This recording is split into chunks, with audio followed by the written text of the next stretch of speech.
શાળામાં વિશેષ ઉપસ્થિતિ કે તાલુકા કાનૂની સેવા સમિતિ અને આપણા કોર્ટ દ્વારા આપણી શાળામાં ઉપસ્થિત છે નરેન્દ્ર સાહેબ, જિજ્ઞેશ સાહેબ અને વસાણી સાહેબ. તો એમનું શાળા પરિવાર વતી હું આ તકે હાર્દિક સ્વાગત કરું છું.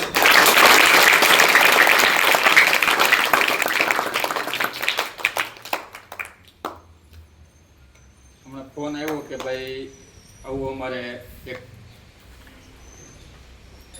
કાર્યક્રમ બાળકો સાથે કરવો છે, તો મેં કાંઈ વાંધો નહીં, આવી જાઓ.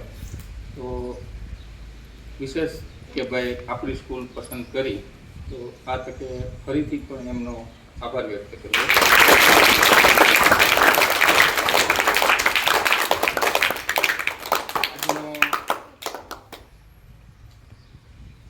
આ ફાસ્ટ યુગ 21મી સદીમાં ટેકનોલોજીનો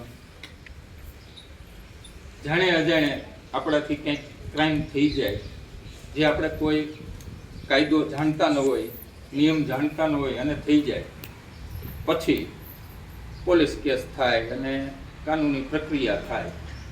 એ થયા પછી આપણે કોઈ ઉપર કેસ કાંઈ ભાઈ ફ્રોડ થયું મારી સાથે બની શકે કે ભાઈ આમાંથી મારામાંથી એપ્લિકેશનમાંથી કે બેંકમાંથી પૈસા કોઈ ઉઠાવી લીધા, કોઈ લિંક આવે મેં ખોલી, પછી એની આખી કાનૂની પ્રક્રિયા થાય. કોઈ માથાકૂટ થયો બે ભાઈઓ કે કાકા શેઠા બાબતે થતું હોય ને આવું બધું, તો એમાં જે મધ્યસ્થી છે આપણો પક્ષ રજૂ કરવામાં કોર્ટ સામે, એ આ સાહેબો હોય છે, જેને આપણે ગુજરાતીમાં વકીલ તરીકે ઓળખીએ છીએ અને ઇંગ્લિશમાં એને એડવોકેટ કહીએ છીએ.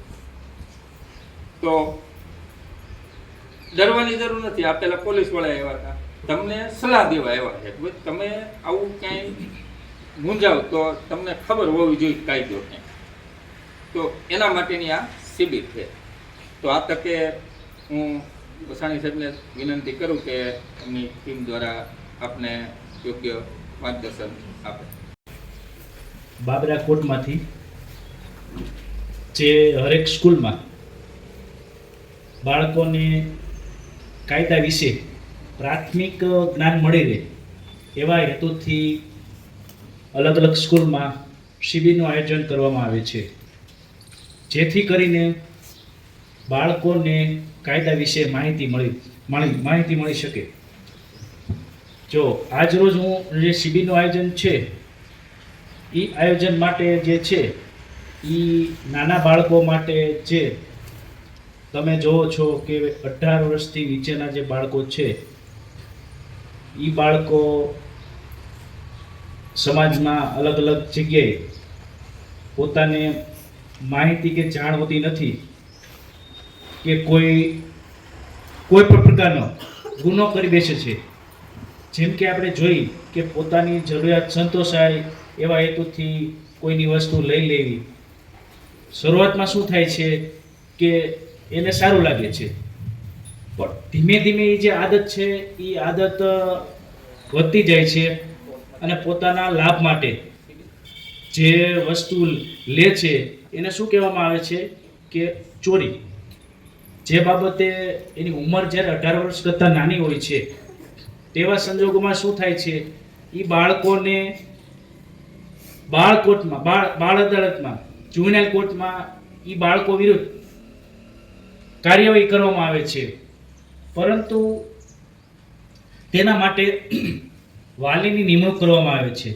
એટલા માટે વાલી તરીકે એના પિતાશ્રી, એની માતા કે એના સગાવાલા સંપૂર્ણ કેસ જ્યારે બાળ અદાલતમાં ચાલે છે તે દરમિયાન તેના વાલી તરીકે નિમણૂક કરવામાં આવે છે.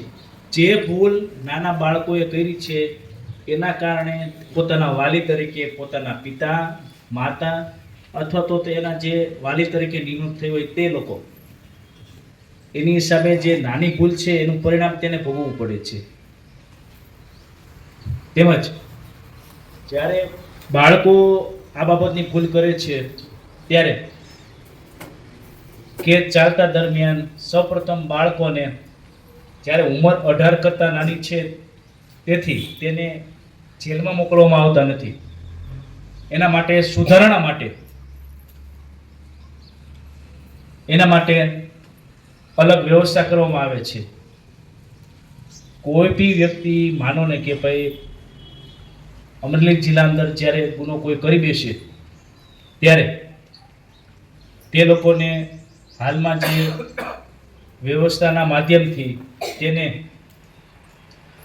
રાજકોટ જુનાર બોર્ડ દ્વારા જે કચેરીમાં મોકલવામાં આવે છે, ત્યાં બાળકોને આપણે કેવાય અહીંયા તમે એક શિક્ષણ મળે છે તમને અલગ અલગ વિષય ઉપર, તેમ તે વિશે તમે જે ભૂલ કરી છે તે વિષય ઉપર અલગ અલગ તમને માહિતી આપે છે, જેથી કરીને તમારે હજી ઉંમર નાની છે એ બાબતે સુધારા માટે કે જેથી કરીને તમે બીજી વખત એ પ્રકારની ભૂલ ન કરો.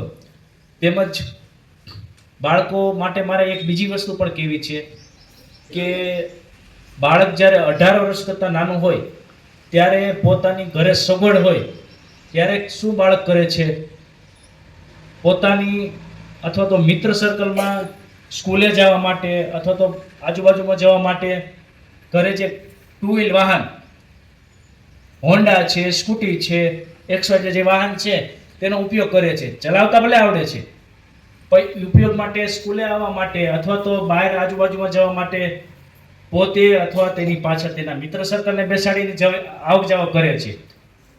પણ બાળકોને એ ખબર નથી હોતી કે ભાઈ જ્યાં સુધી પોતાની ઉંમર પુખ્ત એટલે કે 18+ ન થાય અને સાથે સાથે પોતાની પાસે ડ્રાઇવિંગ ગાડી ચલાવવા માટે ટુ વ્હીલ વાહન ચલાવતા હોય તો ટુ વ્હીલ વાહન ચલાવવા માટે લાયસન્સની જરૂરિયાત પડે છે. જ્યાં સુધી તમારી ઉંમર પુખ્ત થતી નથી, તમારી પાસે લાયસન્સની વ્યવસ્થા નથી, ત્યાં સુધી જો તમે તે વાહન ચલાવો તો શું થાય છે, તમે કાયદાકીય રીતે જે છે કાયદાનો ભંગ કરો છો. તેના અનુસંધાને તમે જ્યારે ઉંમર તમારી ખૂબ જ નાની છે એવા સંજોગોમાં કાર્યવાહી કોની સામે થશે? તમારા વાલી સામે. એટલા માટે તમારી ઉંમર પુખ્ત ન થાય ત્યાં સુધી તમારું લાયસન્સ ન આવે ત્યાં સુધી ભલે તમને ગાડી વાહન ચલાવતા આવડે છે પરંતુ વાહન ચલાવવાનું ટાળજો, જેથી કરીને તમારા વાલીને આ બાબતે કોઈ આકસ્મિક બનાવ બને, તમે વાહન ચલાવતા હોય એનો ભોગ કોને બનવું પડશે? વાલીને. અને એની સામે જો કોઈ કાર્યવાહી થશે તો કોના હિસાબે થશે? બાળકોની ભૂલની હિસાબે. અને એની જે કાર્યવાહી થાય અને કોઈ શિક્ષા થાય એ વાલીને જ થશે. એટલા માટે તમે સાવચેતી રાખજો, બને ત્યાં સુધી વાહન ચલાવો.